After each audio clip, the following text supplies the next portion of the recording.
એબ્રસ પ્રિકેટોરિયસ simple Gujarati ભાષામાં કહીએ તો ચણોઠીના બીજ.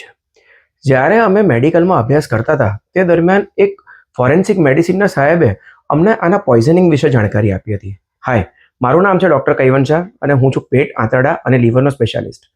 હમણાં થોડાક જ સમય પહેલાં અમારી પાસે એક પેશન્ટ આવ્યું અને અમે એને અલ્સરેટિવ કોલાઇટિસ તરીકે ડાયગ્નોઝ કર્યું. કારણ કે પેશન્ટને નાનું બાળક હતું અને બ્રેસ્ટ ફીડિંગ ચાલુ હતું, તો જે દવા અમે અલ્સરેટિવ કોલાઇટિસમાં વાપરીએ છીએ એ એણે યુઝ ના કરી. એના બદલે એણે આ દાણા એટલે કે ચણોઠીના બીજ અલ્સરેટિવ કોલાઇટિસની ટ્રીટમેન્ટ તરીકે ચાલુ કર્યા.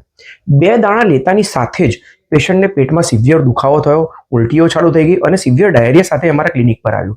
અમારા ક્લિનિક પર અમે એની ટ્રીટમેન્ટ કરી. પેશન્ટ ડિહાઇડ્રેટેડ હતું, એને ફ્લુઇડ આપ્યું, 2-3 દિવસ એડમિટ રાખ્યું. નાઉ પેશન્ટ ઇઝ એબ્સોલ્યુટલી ફાઇન. પણ અહીંયા જાણવા જેવી વાત એ છે કે શું આ ચણોઠીના બીજ અલ્સરેટિવ કોલાઇટિસ જેવી સિવિયર બીમારીને મટાડી શકે? શું આ પ્રકારની થેરાપી તમારે આ બીમારી માટે લેવી જોઈએ? કોઈ પણ પ્રેક્ટિશનર પાસેથી જો તમે દવા લેતા હો તો હંમેશા એની ઇફેક્ટ અને સાઇડ ઇફેક્ટ એ બંને તમારે જાણવી જોઈએ અને એ ઇફેક્ટ અને સાઇડ ઇફેક્ટ એ ડૉક્ટરે તમને જણાવી એ પણ એની જવાબદારી છે.